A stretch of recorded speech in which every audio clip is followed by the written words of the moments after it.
All right, so we'll get started. The Central Falls School Board of Trustees meeting will begin at 5:33 p.m. I'll call the roll. Sonia Grace. Present. Andrew Bramson. Glenda Liz Colon. Present. Diosa Martinez. Present. Brian Estrada. Present.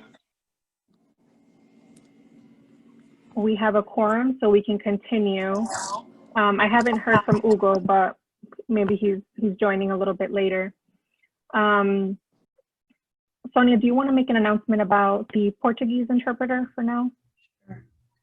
Para quem está interessado em intérprete de português, abaixo do ecrã, clique o botão de Interpretation e escolha a língua de português.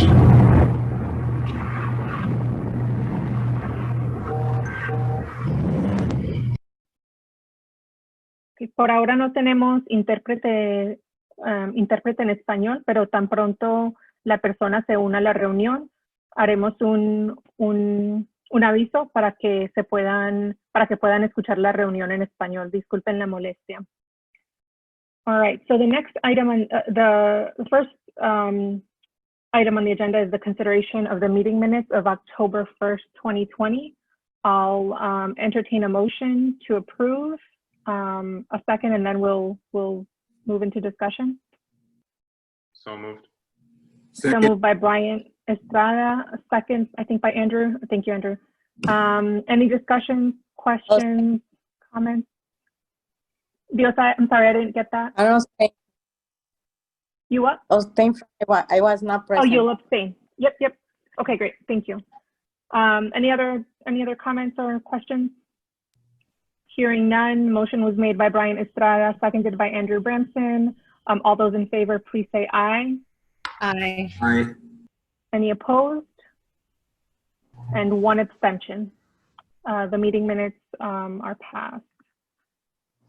The next item is the consideration of personnel actions, including any new appointments, layoffs, rescissions, resignations, recalls, and retirement. Dr. Toledo, I'll turn it over to you if you want to just sort of walk us through any updates for that agenda item. Before you do, I'm going to make a quick announcement about the Spanish interpreter. Ahora tenemos un... Oh, continue. Go ahead, Dr. Toledo. Sorry No, please. I'd love for people to have the interpretation first. So. No, it seems like she got kicked off. She was on and then got kicked off. So she may be having some connection problems, but. Okay. All right. Thank you. So first, I do want to note that we are deep in the hiring process to fill every vacancy. And so actually have updated this memo since it was originally shared with the board. And so process-wise, I just wanted to note that and think that I was advised that that might require being addressed. Being addressed in what way? Perhaps Vice Chair Grace, she was just wanted to make sure that I noted that it was different now than when I had originally sent it to the board. Oh, yeah. Yeah, thank you. That makes sense. So, and it's for good reason. We have been interviewing for many different roles. And so the memo in front of you today has the recommendation of 3 hires.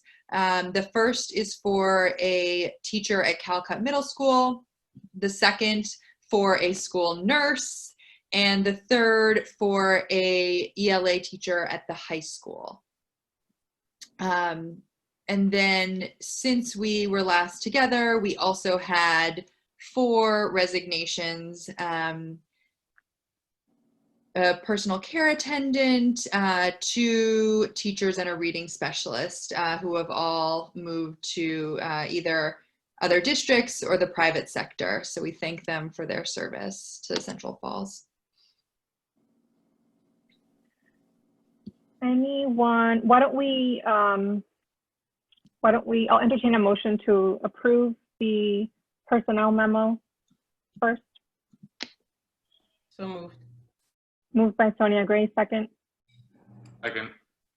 Second by Brian Estrada. Now I'll open it up for comments or questions. Can I have a question? Go ahead, What- Diosa. What is the care attendant role?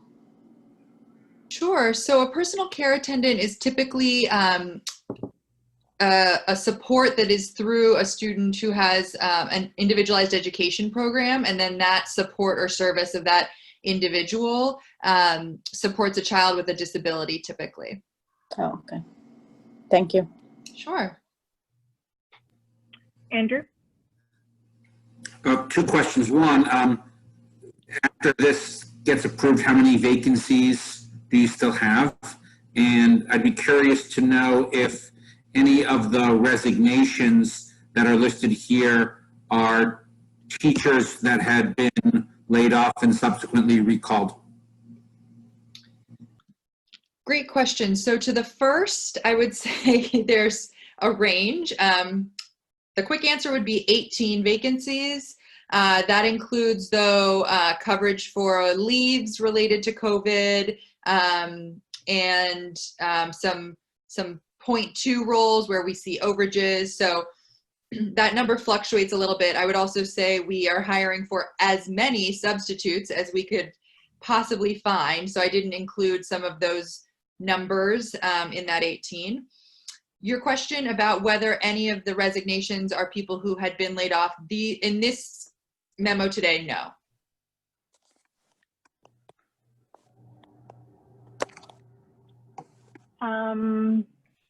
Wondering about the veterans principal position. Yes. So it is not for lack of effort, but we have not found the right fit just yet. We have interviewed close to a dozen people at this point, and I really want to thank the hiring committee there who is giving a lot of time to this effort. We came very close, but in the reference checks, actually decided not to move forward with a candidate. So we continue to recruit. So if anyone knows of people that's still posted on School Spring, but would love to have a conversation with anyone who's interested. How are we, so if we have 18 vacancies, what does that look like operationally? Então, se nós estamos com 18, If we don't have a sub pool to tap into for these vacancies, what does that look like? Sure. So not every role is a classroom teacher. So in terms of what you're imagining of, where there are not educators to support, these are not all classroom teacher roles. So it ranges from, even with the hire of a nurse tonight, that brings us to 2. We're looking to have 6. So that right there is 4 vacancies. In some cases, that means we are keeping schools fully virtual because they don't have a nurse. That number includes manteniendo la escuela completamente virtual. assistant principal. So there are team members filling those roles. Director y Assistant superintendent and director asistente. the veterans principal for too long now. Él ha sido director por mucho tiempo, ¿verdad? So she's covering that building. We had Katie Marcotte, who Teníamos Katie special education work. que está a cargo de nuestra educación especial, We brought on Miss Ferranti. cubriendo Now Katie actually is still there supporting because there's not an AP. So we are meeting needs in different ways. Then with respect to classroom teacher positions, every Warrior Fellow is already plugged into a position, whereas usually that's more of a floating role and sub. People who were hired as Warrior Fellows took on a class right away. And so that's how we're meeting the different needs while we have all these vacancies. Got it. Anyone else have any comments or questions? So Emmanuel Ramos, I just wanted to give him a shout out since he is a graduate of Central Falls High School. So glad to see some Warriors coming back. Yes, we're very excited. just accepted the position today. So that was actually the name that I needed to add since I sent it to you. So we're thrilled. Any other thoughts, comments? All right, hearing none, motion was made by Gwendolyn. Oh no, I'm sorry, by Sonia. It was seconded by Brian Estrada. All those in favor, please say aye. Aye. Any opposed? All right, the personnel memo is approved. Before we move on, I do want to just quickly make an announcement about the interpreter. Si están en la reunión y quieren escuchar la reunión en español, ahora tenemos una intérprete que acaba de unirse a la reunión. Pueden hacer clic abajo donde dice Interpretation y escoger Spanish, español, y pueden escuchar la reunión en español cuando tomen esos pasos. Así que si están aquí y quieren escuchar la reunión en español, por favor, hagan clic abajo donde dice Interpretation y pueden hacer clic donde dice español o donde dice Spanish. Gracias. All right, so the next item on the agenda La próxima cosa que está en la agenda. the Central Falls School District budget. We'll take it item by item. Sorry, I'm like having trouble looking at my screen. Item A is consideration of bills, grants, and general budget.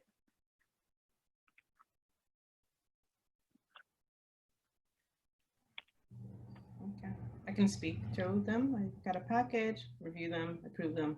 Nothing out of the ordinary for me. All right, I'll entertain a motion to approve the consideration of bills, grants, and general budget. Second. Andrew, did you Yes. make? So Okay. moved. All right, so moved by Andrew Bramson, seconded by Diosa Martinez. Any questions, comments? Hearing none, all those in favor, please say aye. Aye. Aye. Aye. All right. The consideration of bills, grants, and general budget has been approved. I also want to make note that board member Hugo Figueroa has joined us at 5:45 p.m. Welcome, Hugo. The next item is item 4B, fiscal year 20 budget review update and discussion. I'm going to invite Director Simmons, who's on the panel with us, to share his update, and I can share my screen. Sure.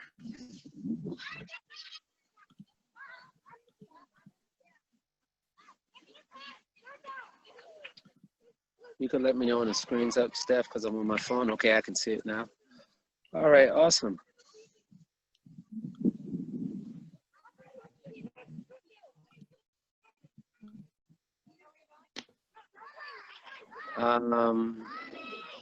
Is that the right slide?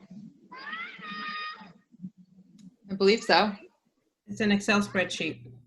Okay. You see an Excel spreadsheet?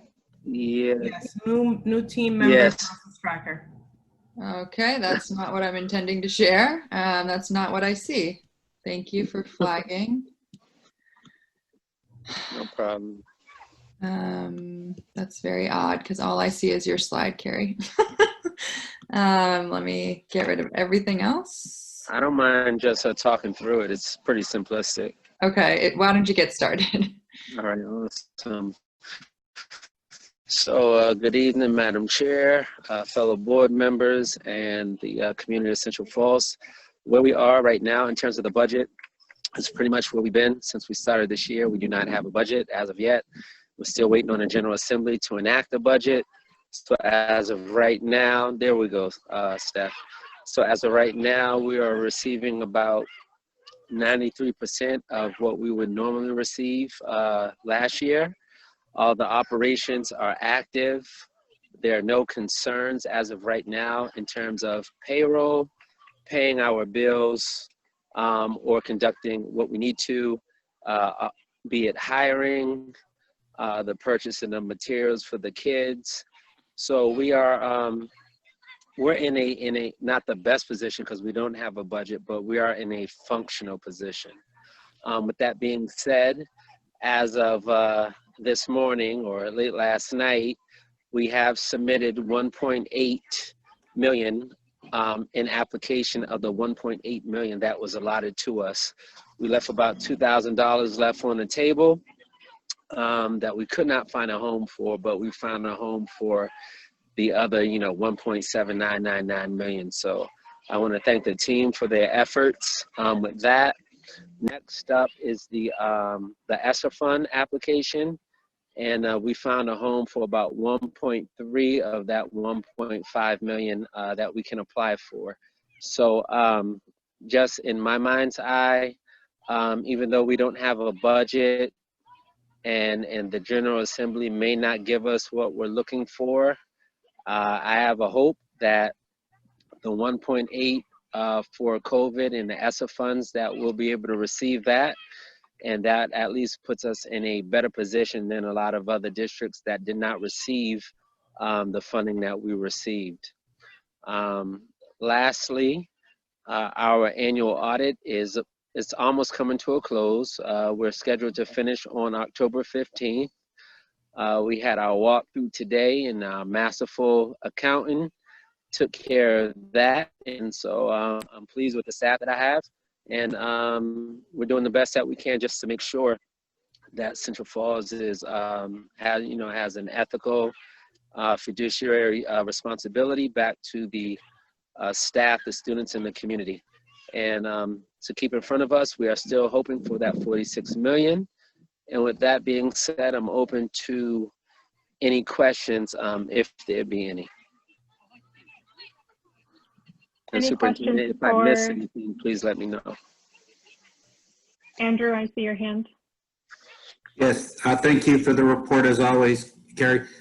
From your perspective, are all the COVID-related costs that the district has incurred, have they been covered through the CARES Act and the ESSER funds, or do you think that there are other expenses that are just being absorbed through non-COVID related federal funds? I think that they're covered. We even looked and projected out what they possibly could be, and we made sure to lock up every dollar. As of right now, we have not reached that threshold, which I'm grateful for, because that means that, should we receive the funding of the application, we'll be in a good position to pay it. So let me just, sorry, I lost you there for a second. So if there are future expenses in the coming months, would these funds be able to cover that, or would you need an additional source of revenue just to cover those additional COVID-related expenses? So the future, the CRF relief that you see on the screen, that is to cover the period of July through December. It's to be expended within that time frame. The ESSER funds should cover us through September of 2022. So I think, from what I can see right now, that the 1.8 and the 1.5, I'm not a mathematician, I guess that's 3.3, will cover our expenditures that are COVID specific. So these are both past and future expenses, is what you're saying? That is correct. One just extends out further than the other. Thank you for that clarification. No problem. Anyone else have questions for Carrie? Sorry, I don't have everyone on my screen, so I might be missing. Oh, Hugo, sorry. Okay, well, first, I just want to let you know that I was in since the beginning of the meeting, but the link was grayed out, so I couldn't, I don't know. I heard when you say, oh, I haven't heard from Google yet, so I don't know what's going on with it. But my question is, how much more can we run with our budget? We are running with our budget. How much longer can we do this, Carrie? Very good question. And I just want to be clear that we are not the only district that's functioning without a budget. We just happen probably to be the most affected. I think, in all honesty, that we could basically at this rate move through, I want to say about March to April comfortably without a budget. And should this CARES Act money come through in full in terms of our request, I believe through the end of the year. The reason why I say that is because without a budget, RIDE knows ahead of time that we are not functioning with a surplus. They know that we're not even functioning, albeit level funded, at a break-even point.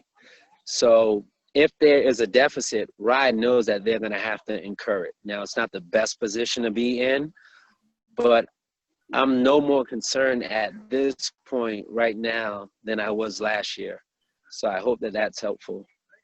Shame on the General Assembly. Unbelievable. Word. And the federal government. Yeah. Any other questions? I have one quick question, but want to make sure that others have a chance to ask questions if they have them. All right, Carrie, my question is just about time frame. Do we have a sense for when we'll hear whether we're getting the relief funds and the ESSER funds? Yes, so the time frame is kind of like this. Application was due yesterday.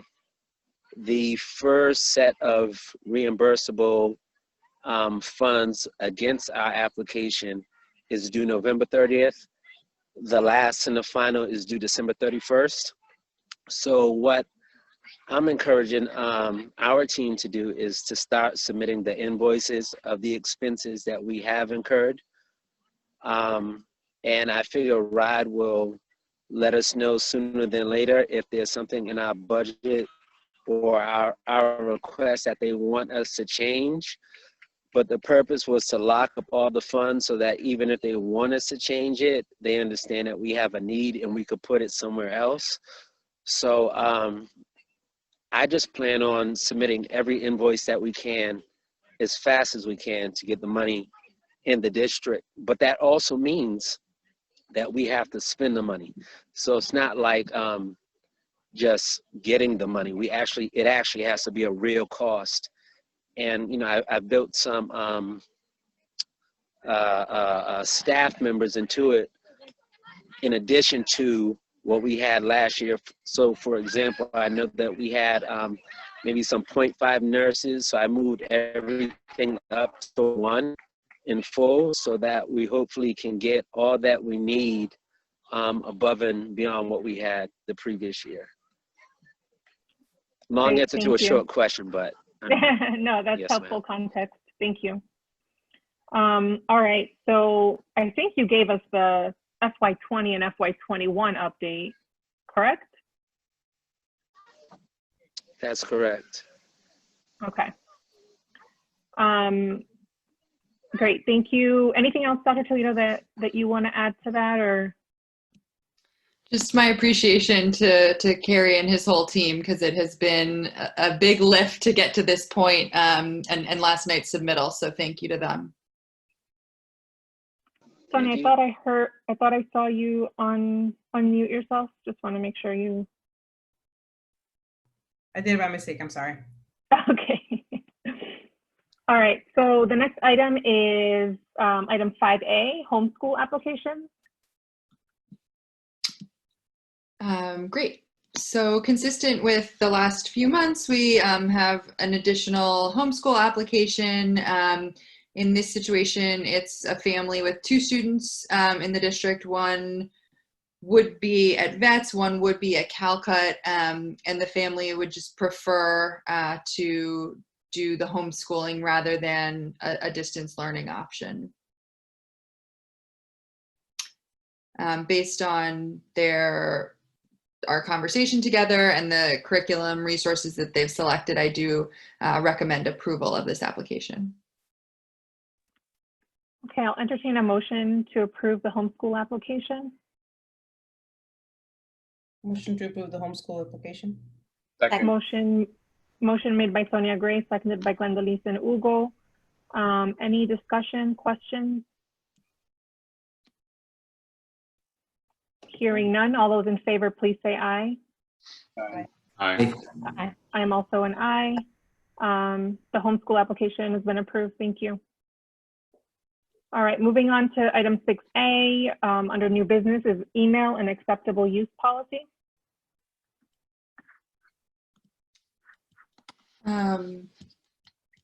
Just want to make sure we're looking at the same agenda. I have that on my November agenda. Is there any chance you're in the November agenda? I totally am in the November agenda, and I'm not sure why. I apologize for that. Give me 1 second.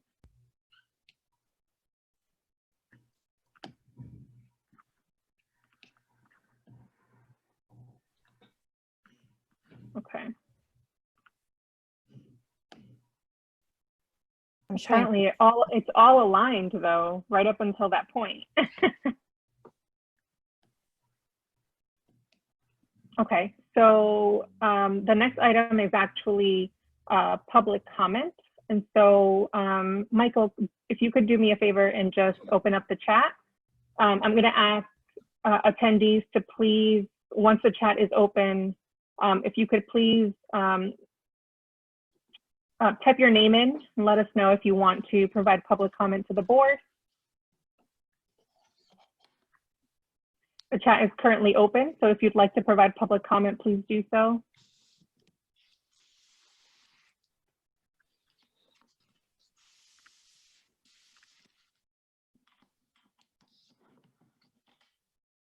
I'm not seeing anything yet, but want to give people one last chance to provide public comment. Okay.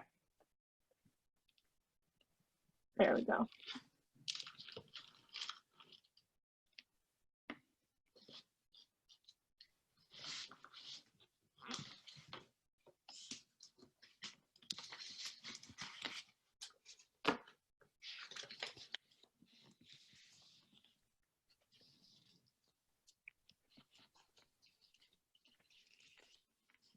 Okay, so the first person is Ashley Bro.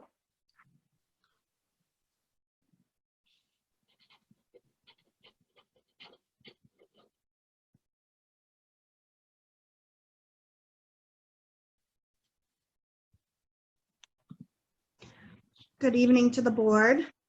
Hi. You guys hear me, correct, right? Okay. Yep, we can hear you. I have an issue that I have to bring up and make the board aware. I'd like to know why Rory Marty is the director of operations, because I just found this out from a reporter that he actually was fired from North Providence Schools for not conducting inspections and tests for the last 14 years. And a state representative has asked for air quality reports, and the last 5 years has been lost. I don't believe, like, because of his past and him saying things are done, I think his word is unreliable with that. And it's really concerned to me if these buildings are really safe or not. So at this point, I do not feel like the security, I don't have that right now to send my children back into these buildings until I know there's transparency and proof that these buildings are actually inspected and the proper way, other than just answering questions from Rory through a walkthrough inspection of just asking questions and going by his word. Another problem I have is there's no communication with teachers at vets at all. Ann Lynch has been the only person in contact with me. My daughter didn't have a teacher until last week. And the packet of work is not enough for 2 weeks. It's like doing an hour of work each day and 1 or 2 pages a day out of this packet. That is not an education for my daughter. She's an IEP student and she needs to have her needs met. There's, I think at this point, the district needs to fight for a budget. It needs to fight to and stand up to the state, because we need adequate resources for these children. It's not fair to families. It's not fair to these students what is going on right now. And I am asking this district to consider a distance learning option for the whole year, as other districts have a distance learning option instead of the VLA, because I was in a RIDE meeting on the 15th and spoke public comment to them, and they ignored everything about Central Falls, and the commissioner literally laughed at every single comment and concern. So I'm just asking this district to keep that all in mind when doing the distance learning options, because I just don't, for families, if they want it, they shouldn't have to go to the VLA because they are okaying 50 people in a class and they don't support IEP services. Thank you. Thank you, Ashley. The next person that I have on the list is Jessica Parker.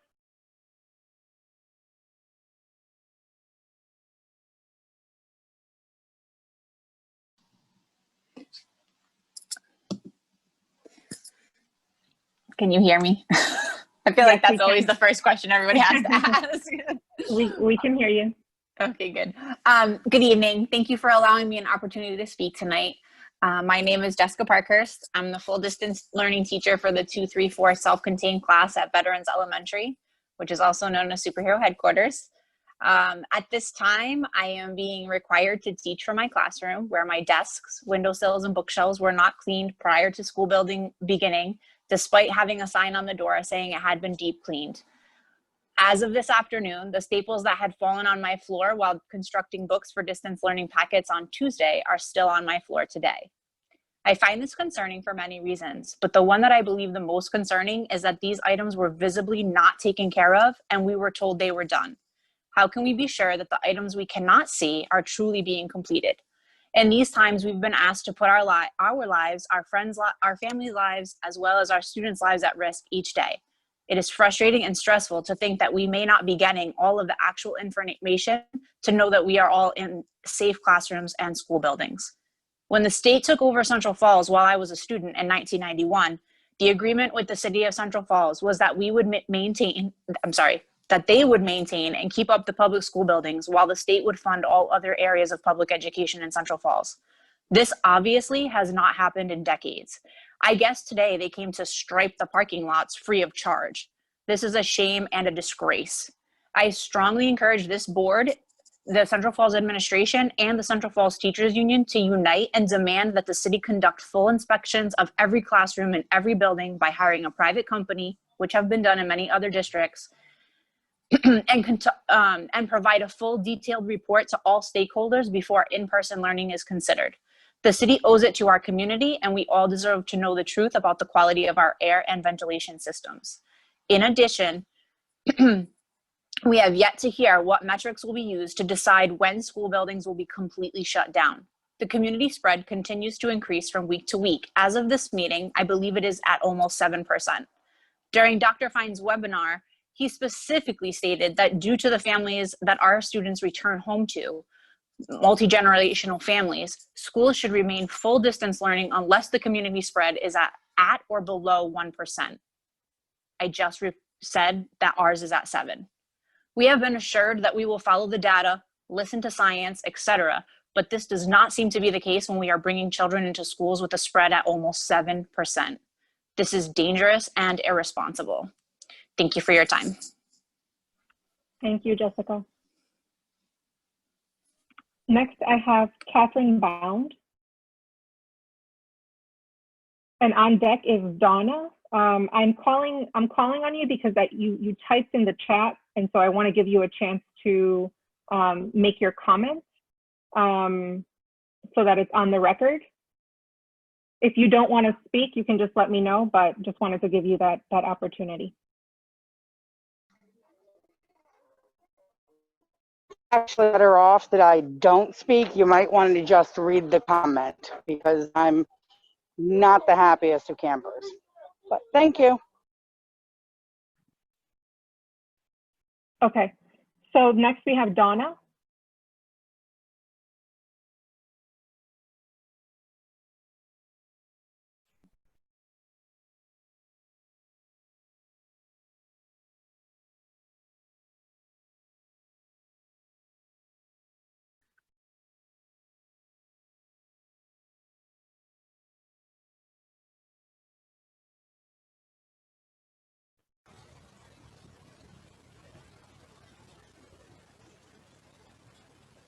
Hi, Donna.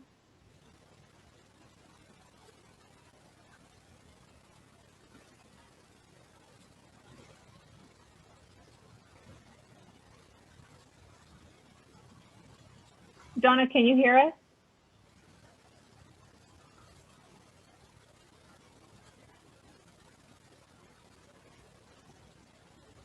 Okay, and the next person is Allison Duarte, or Duarte.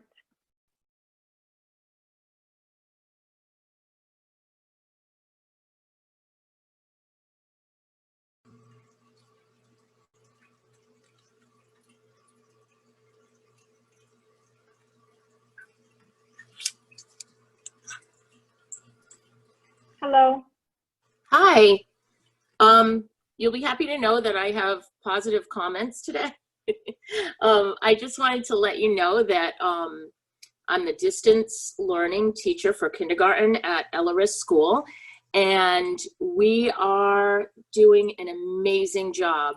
I'm almost up to a full day of curriculum with them. I have about 92% average online with me every day. We're having fun and we're working all week long. And we're full distance every day, not on an AB schedule. We're even getting art in the schedule live 2 days a week. And I have to give my parents a huge shout out for their persistence. And I think the kids are really enjoying it. We're all at home, we're all happy, we're safe. My family seem to be very happy, even though I've been a pest to get everybody hooked up and on at the beginning. But everybody seems to be falling into a really good routine. And I just hope that, especially because the numbers are not going down, in fact, seem to be going up, that the distance learning continues for those of us who are being successful. And I'm trying really, really hard to make sure that we're successful so that we can continue. That's it. Thank you, Allison.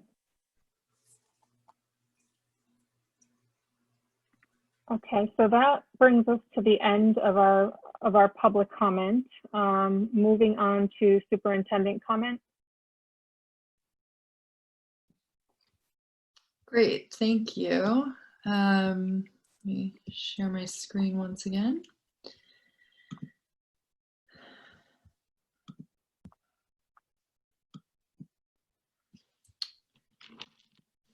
Oh, goodness.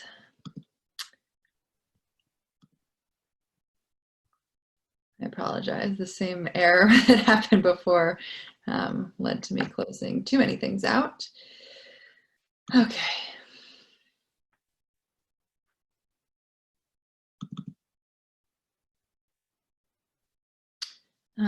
Well, I know we don't, I sort of want to name that for people who might not know, there is not a process where we sort of respond to each public comment. However, I do want to name that many of the things raised will be addressed within this. So hopefully everyone will feel that they get the responses they need. Okay, so here we go, share screen.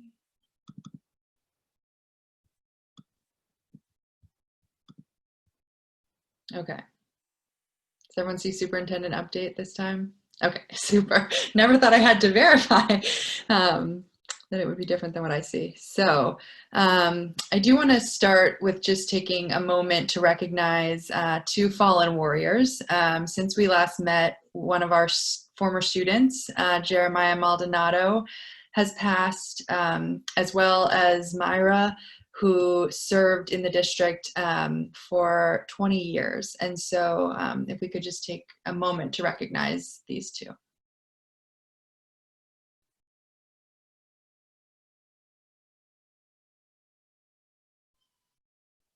Thank you. Our condolences are with both of their families and everyone who grieves with them. The next thing I want to talk a little bit about, and it actually did come up in public comment, is around family communication. So it's helpful to hear that we still need to continuously improve, but did want to address that we have heard so much feedback from families, especially through the spring, that we made some significant shifts to how we do family communications and the resources that we invested in to do that better. So we are working with a new platform. It's called Kinvolved, so kin, family, involved, and it allows every employee in the district to send two-way communications with families. You can see a sample here on the right. So the message from the district would come from this 5-digit number, and we have the ability to translate it in over 80 languages. And so we're just really pleased that teachers can send messages directly and that families can write the teacher back. We can also use it for school-wide announcements, district-wide announcements. So everything from these examples here where you can see where we're sharing about food distribution or a flu clinic, but even in the example at the bottom, we've been able to create templates where district-wide we are all consistently sending the same message to a family for the attestation process each morning to make sure we're keeping our kids healthy and ensuring that if they have any symptoms that they're not coming into school. And so we've just been really excited to strengthen our communication with families in this way. But that said, I hear the feedback from public comment, and we'll try to figure out why, if there are certain people who haven't heard enough communications, that we change that and improve that. I also wanted to share just some updates since our last marathon meeting on the instructional models that we are using. So certainly there was rich dialogue at the September meeting. However, due to some staffing barriers, we were not able to fully implement that plan. The most significant way that shifted was around nursing. So we got to the week before school was opening and only had one nurse district-wide. And so that led us to make the decision to find as many per diem agency nurses as we could, but where we didn't get to the number 6 to have one per building, we actually did launch Calcut and the high school fully distance. And the decision was made because those were the students who had the technology. They had district devices, 7th to 12th. So it made the most sense to start them distance. What I want to note is that we still do not have nurses for either of those schools. And as we get more and more weeks in and students are in a rhythm and educators are in a rhythm, and we still would need not just nurses, but other faculty to cover different telework accommodations for different staff members. I am going to move forward with keeping that 7th to 12th secondary grades full distance for the first quarter. So following the timeline that all of you recommended, but just with a different implementation because we don't have the staffing to do it safely. Now, pre-K to 6, this has been a challenge. I don't want to sugarcoat that we do not have devices in the hands of any students pre-K to 6. Some students do have their own devices through their family, but we have not been able to distribute any. And the updates we're hearing from the company are very concerning, that it might be February before we see devices. And as a result, we were already committed to doing innovative instruction, but we are sort of doubling down and figuring out what does it look like to continuously improve distance learning without a device.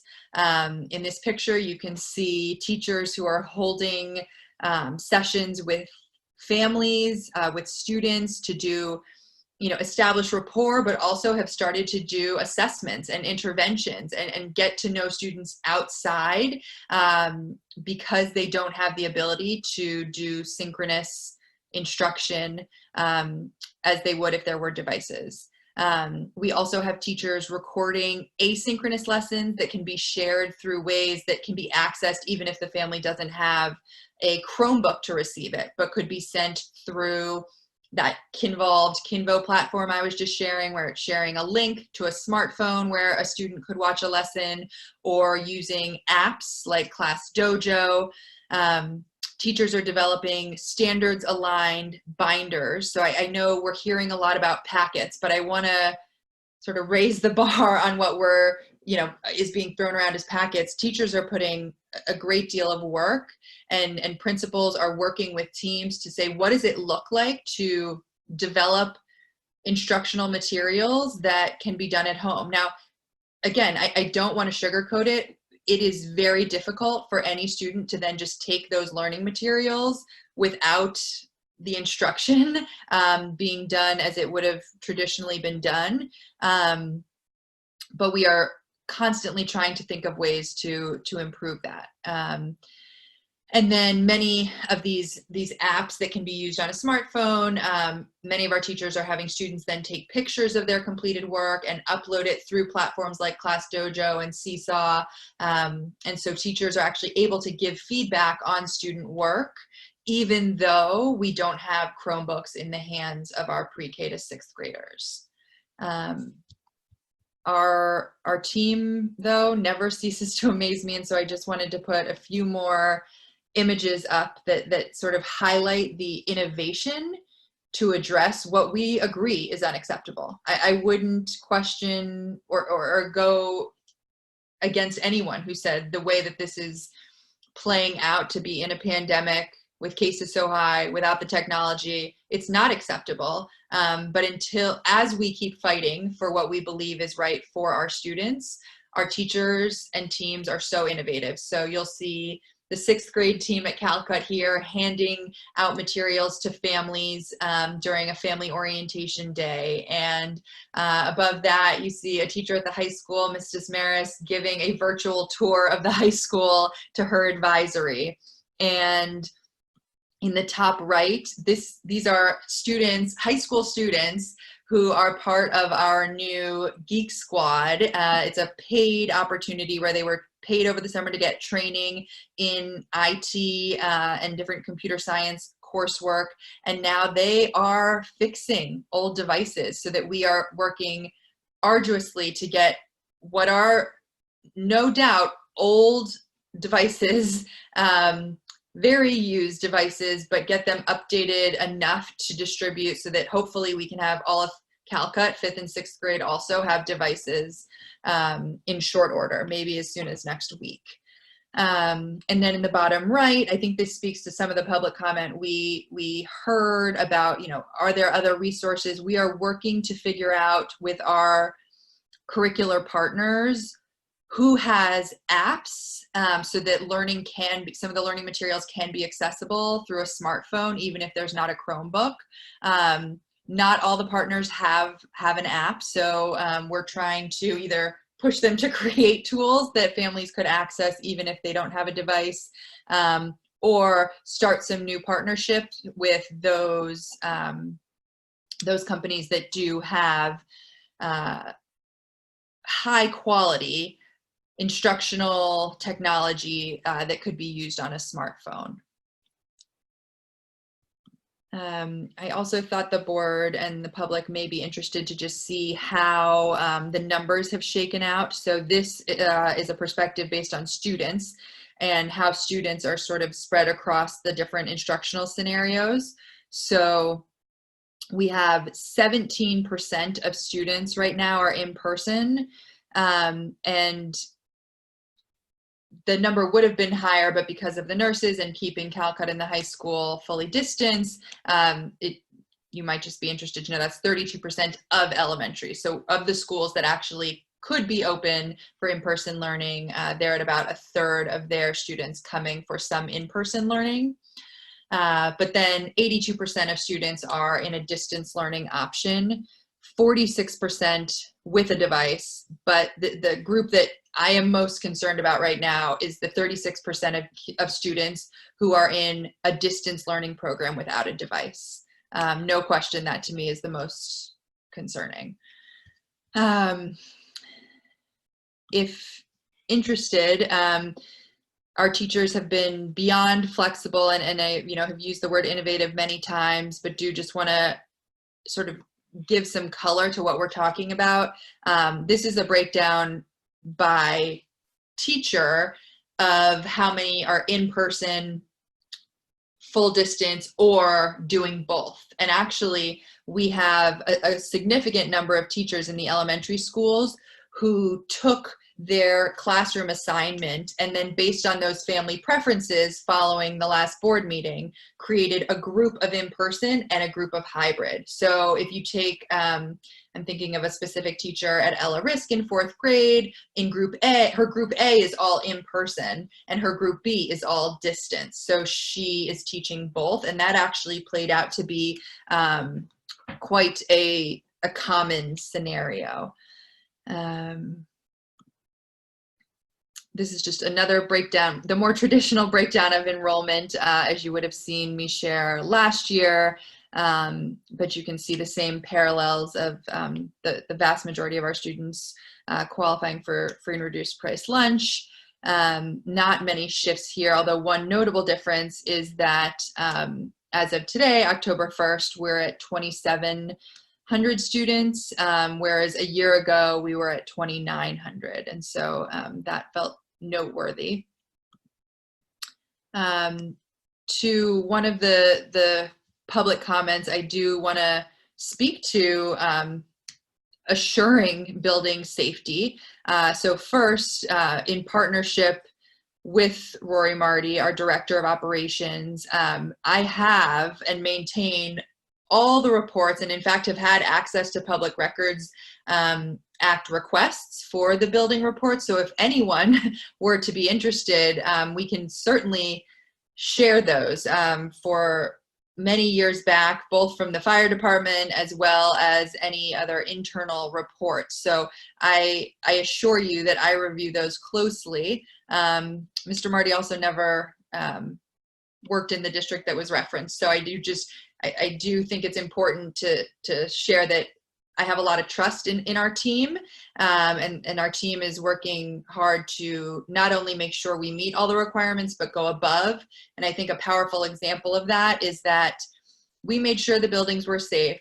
We completed a lot of improvements over the summer to make sure that the ventilation met the requirements of that certain number of changes per hour.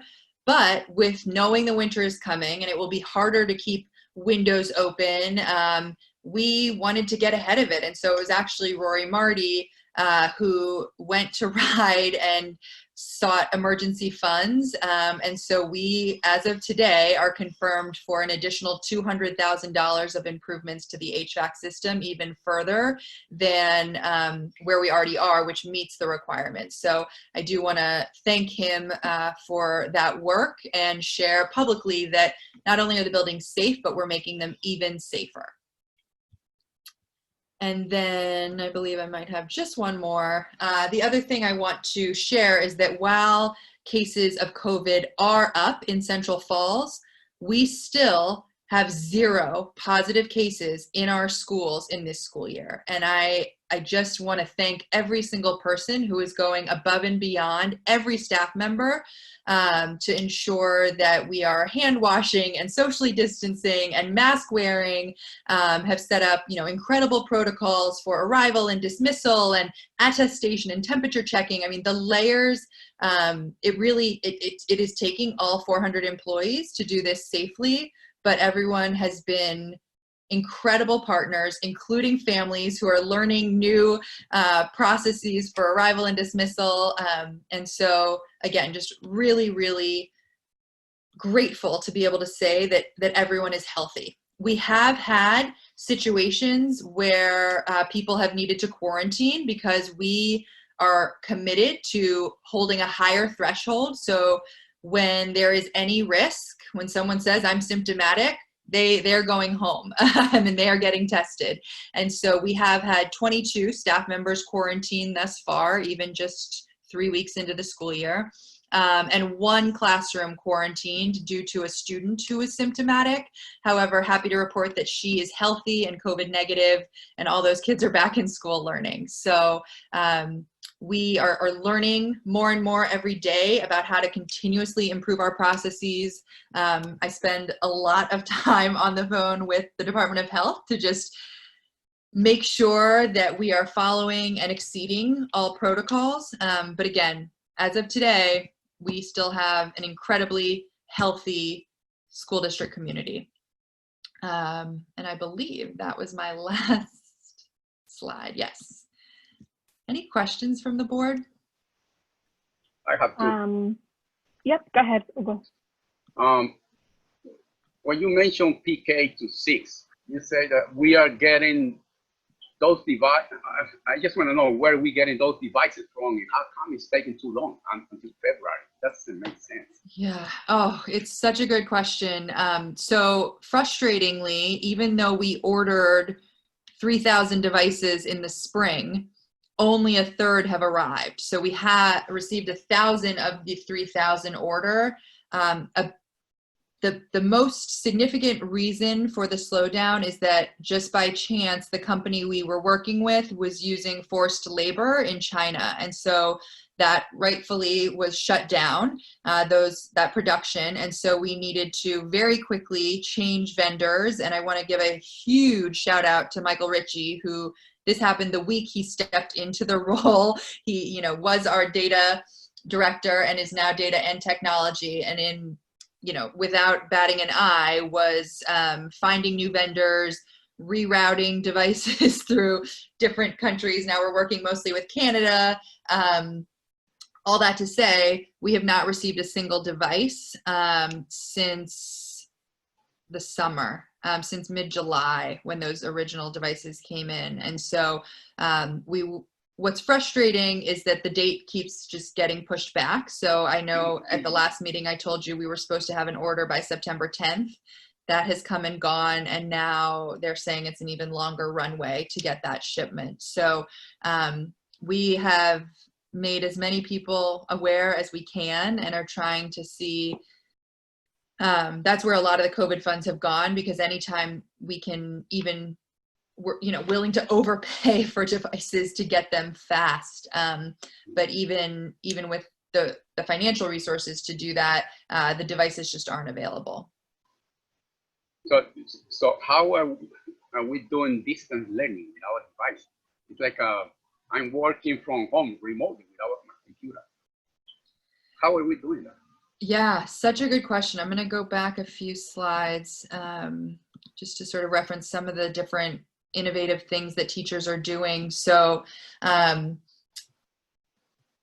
it's not perfect, and we are going to keep improving. But teachers have started to set up one-on-one sessions, and if a family's comfortable having their child come in when they won't be in a classroom full of students, but would be able to meet with the teacher one-on-one or outside, we're setting up those types of scenarios so that students can have time with their teacher. We are having teachers record lessons of themselves. So they won't be live with the student, but they'll record a lesson and then share it. So whether they are posting it to a Google Classroom that could be accessed through an app on a smartphone instead of a Chromebook, or through different apps, like we use one called Class Dojo a lot in the elementary school, so the family can access videos of the teacher. Again, it's not perfect, it's far from ideal, but no one thinks that this is sufficient. But we are trying to figure out how do we get any instruction to kids who are distance learning without a device.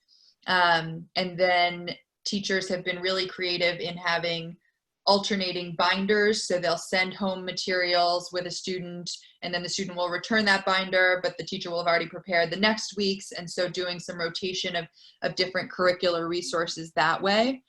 And then working closely with the different curricular resource vendors, like those partners like American Reading and Eureka, who have high quality curriculum that we would normally use in a classroom.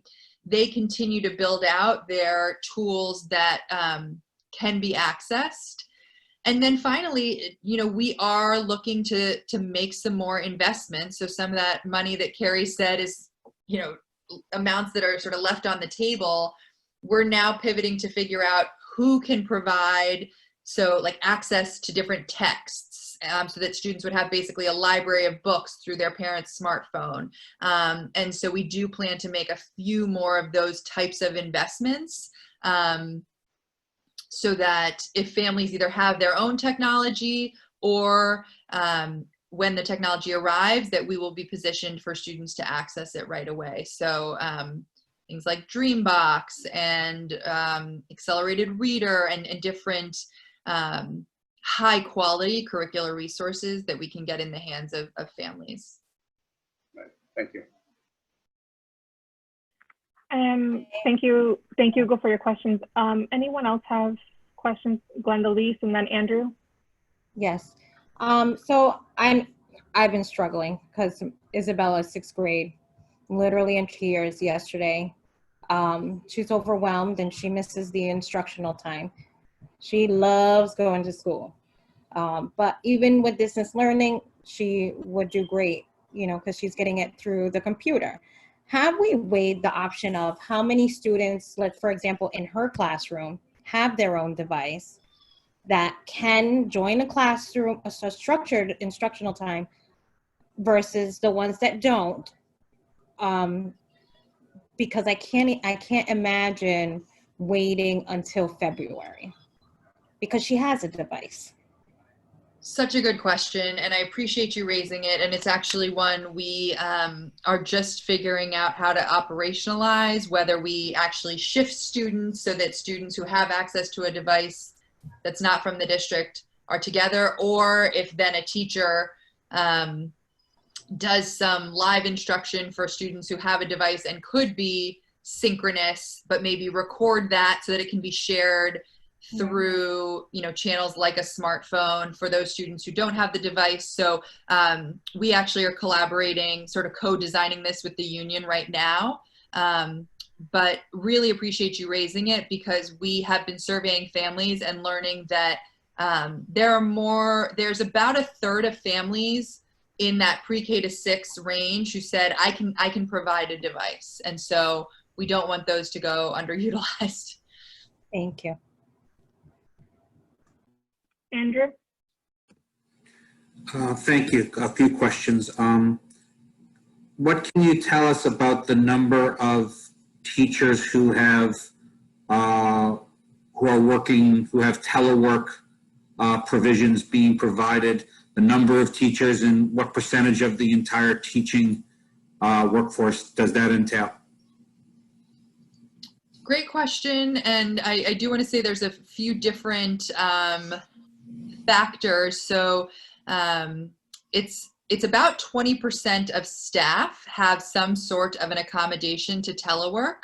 Not everyone is long-term. So there's some who needed an accommodation for a short period, say if their own child's school had to be closed.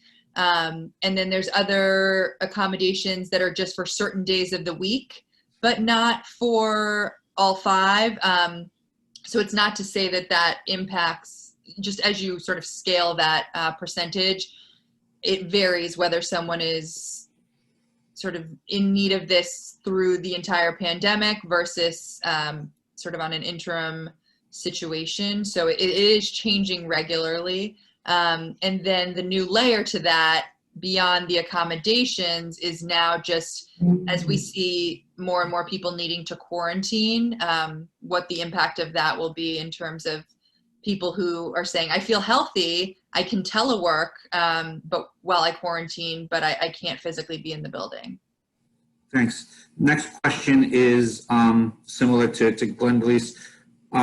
What outreach has been done to the state regarding the need to get what could be as many as 1,000 based on the slide, but as maybe as few as 600 based on the fact that a third of families have, you know, where's the state on this? I mean, we've got an emergency operations center. We got people who work for the state high-fiving each other every day, welcoming kids into class, and I sort of just can't believe that that's going on while what you've described is going on at the same time. I was in the Peace Corps, and it feels like we're in the Peace Corps here. I got to be honest with you, Superintendent. Where is the state here? They are well aware. We are unfortunately not the only ones in this Peace Corps situation. So unfortunately, there's no devices to grab from. I did put out an all call to every superintendent and charter leader, and we were able to get a few hundred devices that way. That's what got us to do 7 to 12, was that, sort of very humbling, just begging for any device. And people stepped up, when Segway said, hey, we've got 100 devices we can give you, and then when yours arrive, we'll swap. And many people were so generous, but it didn't come anywhere near the need of all 3,000. Then the other question I had was on the ratio of in-person to distance learning that you showed. Mm-hmm. Do you have a sense of how many, I'll just wait for the slide, the previous one. Yeah. Of those 472 that are in person, mm-hmm. sense of how many of those families ultimately chose in person because the distance option was just so inadequate? That's a great question. I'll give my hypothesis, and then Anne, who knows everything but also is an acting principal, can probably tell you from the school perspective. My guess is that's actually most people who made that choice initially. And I say that because we were very transparent when we were making the calls following the September board meeting. We knew we didn't have devices. And so we told families that we know we're making you choose between two really not ideal situations, but it's about a device or coming into a building in a pandemic. And so families made that choice knowingly. What I would say, and then we had to have a cutoff in order to do the class lists and staffing and mutual consent. Everything had to sort of have a deadline. And so anyone who's changed since is probably still on a wait list. And so what I do see happening is those wait lists are growing as families are experiencing it and realizing these first few weeks what the experience of distance learning without a device is. Anne, do you want to add anything to that? No, I think you're exactly right. In the beginning, it was parents who needed to go to work. And so they had originally signed up to bring students into the building.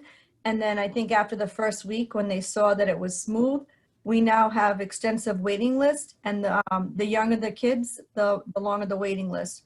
So K1, I have more kids on a waiting list than I have spots available right now. And a lot of the parents are calling because they're frustrated and the supports are not readily available for families. So they have now realized that they need to have their students in school. So this is, I guess, the first time I'm sort of hearing that there's a wait list. Maybe I missed that in the presentation. The wait list that you have, is that wait list because of lack of physical space to bring in additional students, or it's because you don't have enough staff? It's both. Both, yeah. It's both. Maintaining the adequate 6 feet of social distancing in a class means we can't have more than 15. And then maintaining appropriate class sizes according to the contract. And then staffing. I still have classrooms that are not staffed.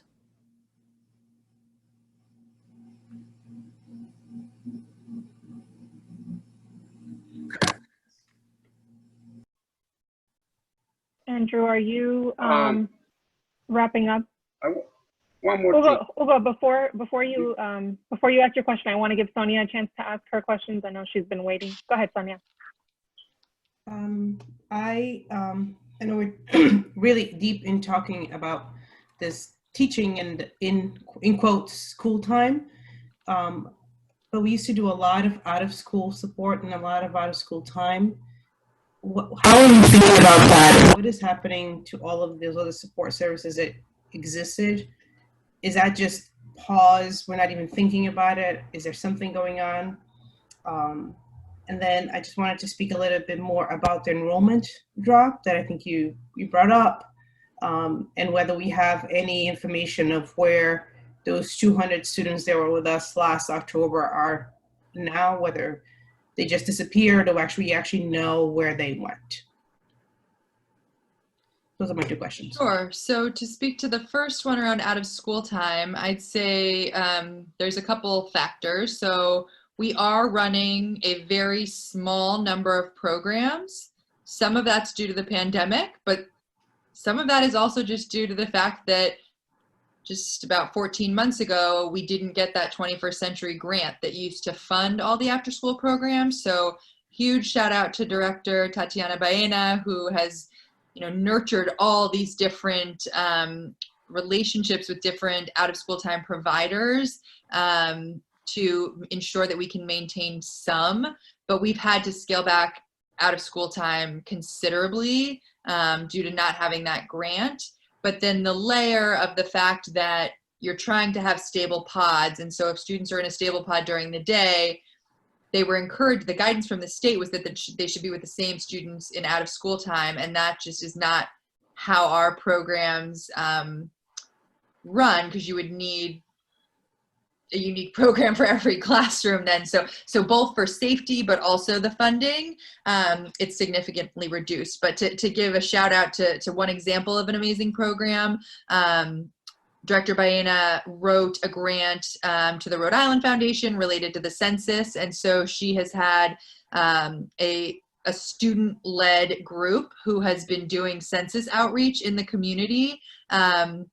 And that actually just had a big sort of culminating event last night, and then it's all been done in virtual ways. So there's really still exciting, engaging opportunities, just far fewer of them. And then your second question around enrollment, we do know that there was a drop. Some of the drop is due to charter enrollment. And then some is more just the sort of ongoing transient nature of the population. Anne, is there anything you'd add to that enrollment shift? No, I think it's a regular bump that we see every year and drop. And also because it takes longer for registration to process, parents have been coming. We only have one person due to cuts, so we are still registering kids. But there's a lot of paperwork related to vaccinations and all of that. So getting those medical records has also proved to be a little bit of a barrier to get kids moved through the system a little quicker.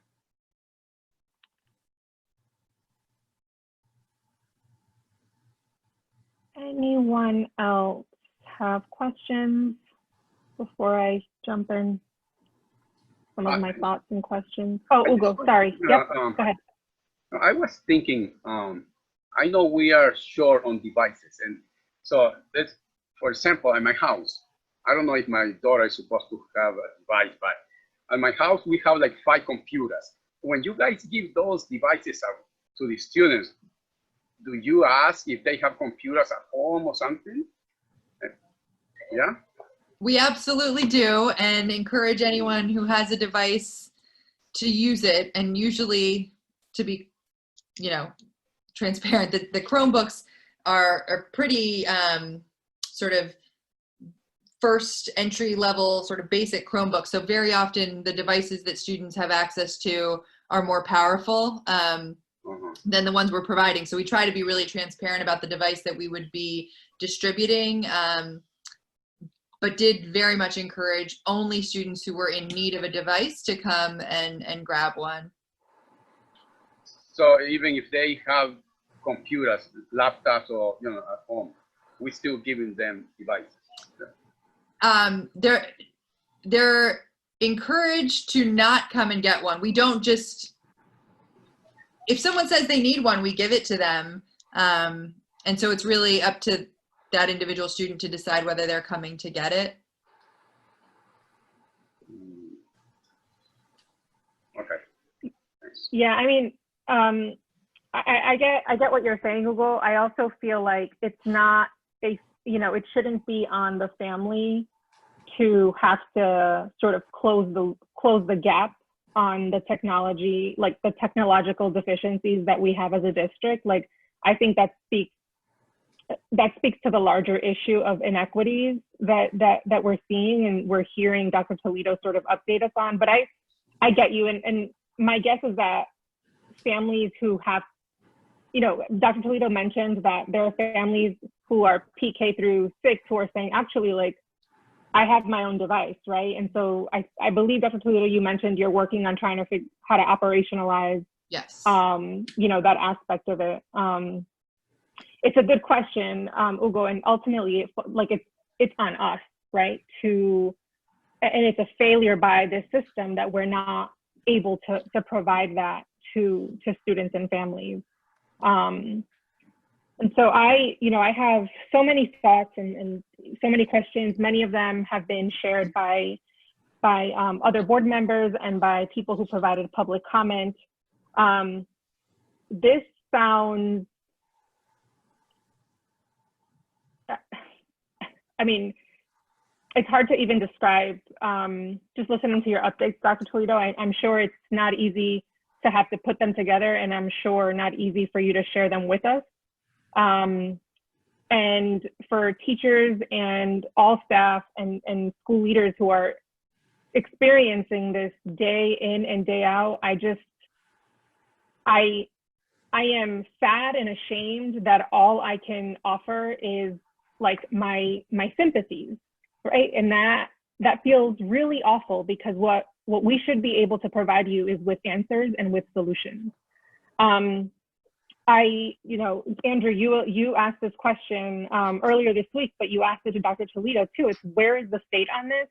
And I did see a very happy post about the commissioner visiting one of our schools. I think it was Raíces. And I'm curious if, like, what if any conversation beyond a photo op took place? Because I'm struggling to, as Andrew said, to see the updates of pictures and high-fiving kids. And here we have, I mean, failure, right? We're failing kids, we're failing parents, and we're failing teachers. And hearing that we're not gonna get laptops for PK through 6 till closer to February is unacceptable. And I don't know, again, I don't know how we fix that, but my goodness, what are we doing? I mean, we are certainly complicit in just the worst inequities we've seen. And again, I'm sharing frustration because right now it's all I have to share, unfortunately. But this has got to be. I mean, did this come up with the commissioner when she visited?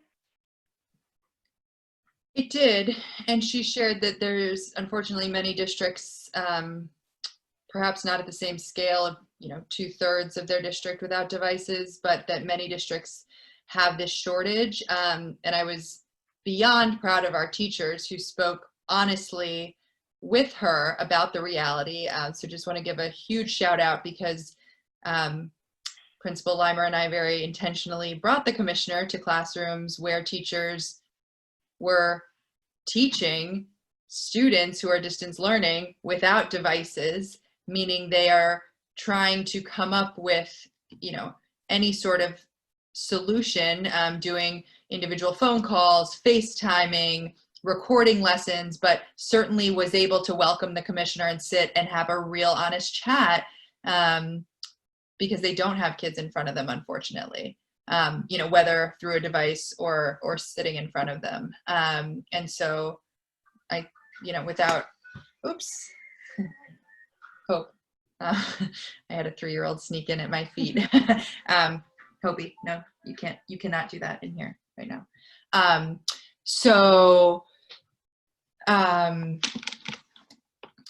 Yes, those teachers know who they are and probably would not want me to name them by name, but I was very proud of how honestly they shared the realities of teaching in Central Falls right now. One quick thought about, this came up in the public comment as well, and I do think that because we're living in this moment where there is a lot of concern about COVID and potentially some misinformation being thrown, being shared out there through social media. I think the more transparent we can be with things like inspections and reports like that, the better, right? Sure. We're not here to hide anything. Nope. I trust your judgment in terms of like the conditions of buildings, but let's be comfortable sharing that information, right? Especially with stakeholders like parents and teachers, who are ultimately the most impacted by this. And so to the extent that we can make those either accessible to folks who ask, or Sure. if there's a way to make them accessible via a public portal, I mean, We can post those on the website tomorrow. That's no problem. I think that's the way to go. Sure. Just to ease any concern. It's not the most exciting reading material. I can't promise that, but we will post it. Thank you. And, thank you to board members for asking some really tough questions. This is fun. Like, I can sense in everyone's questions and everyone's comments that you're frustrated. I am equally frustrated. Dr. Toledo, you have a very good way of presenting all of this really difficult information to us in a way that doesn't come off, with the frustration that I'm sharing right now. And, I appreciate you for that, because you ultimately have to be the leader of this district, right? You have to lead this district and be optimistic. But I'm really struggling with this week's update. And yeah, I mean, if you think of ways in which this board can be helpful to anything that you're having difficulty accomplish, we need to know. We need to know, despite our limited capacity, like we can't sit idly by and sort of let this happen, because it ultimately makes us complicit in accepting that, like, well, you just don't have devices, so kids get packets, and that's it. Yeah, that's all I have. Anyone else have additional comments or thoughts? I can't see everyone on the screen, so I just want to make sure I'm Andrew. Well, I know that we have board comment next on the agenda, but I wanted to make a comment and sort of ask a question of the superintendent. Is it all right if I do it now, or would you prefer to do it at the next item? I think you can do it now. Okay. So, and I apologize if I'm jumping the gun on this, but I do recognize that, as of next week, 10% of the school year will be over. And by the time we meet again at our next meeting, 20% of the school year will be over. And then before Thanksgiving, 25% of the school year will be over. And, we talked about, I actually raised this over the summer and just more as sort of a throwaway, but, at what point in the school year do we have to have an honest conversation about grade retention for students, especially when we come into the reality that, as things are shaping up, it's possible that we're going to have students, hundreds of them, who were last in buildings on March 12th, 2020, and may not be back into buildings until September of 2021, in theory. I mean, at what point is this a local conversation? Is this a statewide conversation about the very uncomfortable, painful, but very real set of conversations about grade retention for students? Thank you for the question. I remember the conversation well. We called it the mulligan, and I've thought about it a lot since. As a superintendent, as a mom, I am watching this play out, and I think it's going to be a national conversation. As I talk to leaders, not just in Rhode Island, but around the country, we're all worried about that, of just how much even though our teams are stepping up to be more innovative than one could ever dream, it's still not meeting the learning needs. And so I think it's something we should continue to raise in an ongoing way. Absolutely. I have a question. Go ahead, Diosa. Are you, like, I have a kid in Calcutta, and the teacher told me that, well, she asked me what if I want to put my kid in the waiting list for in-person classes, because according to them, they're not gonna get the Chromebook until the middle of October. And now I'm hearing that it's in February. Are you telling the parent this? So yes, we, I mean, this is the first public place that I'm saying that February date because we just got it yesterday. But we will absolutely make sure that families understand. And I think what we want to do before, very quickly though, is figure out sort of with those wait lists, how many students we could safely bring in, so that if we are telling families that there really is not a distance learning with technology option for the foreseeable future, that we know how many students we can safely add to our in-person scenario. But absolutely, we'll be as transparent as possible with families. We're very close to having a solution with used devices for 5th and 6th grade at Calcut. So we also don't want to message just yet. We either want to get a nurse hired so we can bring 5th and 6th graders in the same way that pre-K to 4 has had that option. But anyone who doesn't have devices, we want to make sure they have an in-person option. So either devices for 5th and 6th grade at Calcut, or get a nurse in there ASAP so that they can open in person. Good question, Dios. I'm always reminded that, you know, having you, Hugo, and Glenda on the board, you know, provides a perspective that is very relevant and important to these conversations that we're having. So thanks for asking. Any other Glenda Lee? I just have one last question about the Chromebooks. Have we reached out to other districts? I know we were successful back in March in getting some help with Chromebooks. Either can we get them on an IOU, and let's get these Chromebooks and return them back when we're done, when we get ours? We have done a bunch of that. So again, shout out to Segway, to Achievement First, to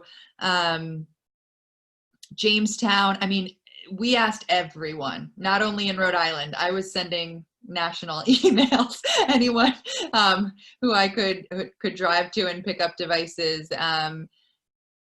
It's unfortunately a national shortage. And so some of the devices that we received are very old, but we took them. And this incredible team of, you know, our own tech team with the students included now are trying to give new life to some very old Chromebooks, just to get any device in our students' hands while we wait.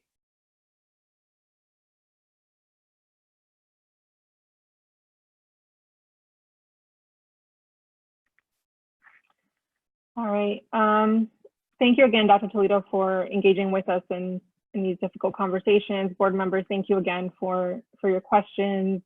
Want to give another opportunity for anyone to ask any questions if you've come up with new ones. You know, keep us posted. I think, you know, it's probably best not to wait till we meet again. As things come up, we want to know about them, just in case they come up for us, that we feel that we're also prepared to sort of speak to the moment. And yeah, thank you. The next item we have is board comments. I'll open it up for any board members who have comments. Glenda Lee, and then Brian. Okay. I just want to send a quick shout out to Miss Murray from the high school.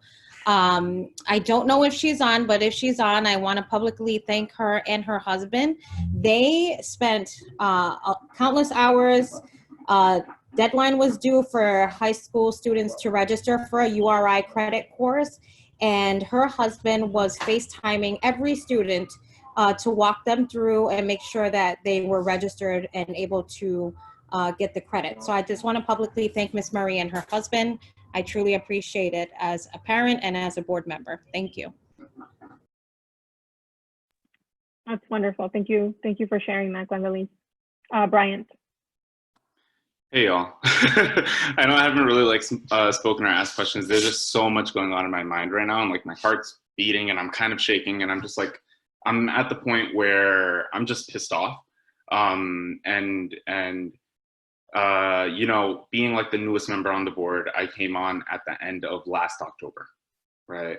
It's been about a year. It's going to be a year coming soon. And I'm at the point where I'm just like, Ride and the state don't give a crap about us, right? They don't care about our kids. And it hurts me to say that, but I think it's important to say, right? At the end of the day, all of this is an equity issue. We've had these problems since before COVID, and it just so happens that it continues to hit us, and we're one of the communities that's hit the hardest, and we continue to be hit the hardest, right? And I'm appalled by the idea or the thought, hopefully this is not the case, but the thought that, you know, the commissioner came into our schools and took pictures with our kids, and that was all that happened, right? Like, sure, conversations were had, but okay, what's the movement? You know, so I need some sort of change to happen. I'm over it, really. Dr. Toledo. I wasn't sure. I couldn't remember if I can respond to board comment. I don't want to overpromise and underdeliver, but the commissioner and I did have an exciting conversation about supports that she wants to bring to Central Falls families, especially.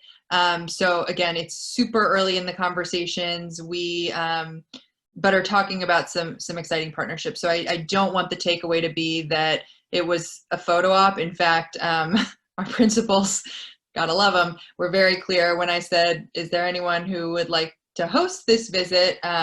One principal said, only if she's coming with Chromebooks.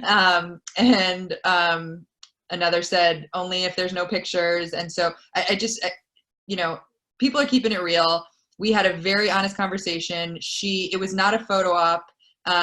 There were pictures posted. I don't want to mischaracterize it. But she sat with teachers and with Principal Limer and I for over an hour. She's probably here for about an hour and a half, really brainstorming, like, what is it that the state has not tried and could be a more sustaining partnership and support for families. So again, I don't want to overpromise, because this was just a brainstorming session and she had some possible funders that she was going to reach out to. So it's super early, but there was very positive conversation. Thank you. I guess like my main thing, and maybe I like misspoke, but I think back to my original conversation with her when it came to being appointed on the board, and a lot of it had to do, these are my great ideas for Central Falls. I want someone on board that's there, but I haven't seen much action. And so I'm hoping that, you know, the conversation, I want to say positive. I'm hoping that the conversation that you had that took longer than an hour isn't just empty promises at the end of the day. Agreed. Can I just add to Brian's frustration?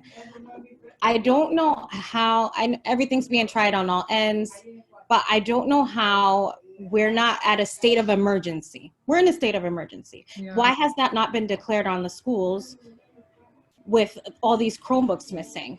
Why are we waiting until February? I want to kick and scream every time my daughter looks at her packet. A state of emergency would be the most accurate description I would give our situation right now, and I don't see that it's being taken as so. I know all of our administration is rushing and trying to hustle and bustle and trying to get everything done in order to serve our kids, but the state is not doing that. And it is frustrating. So Brian, I am with you. I'm mad. Yeah, thank you.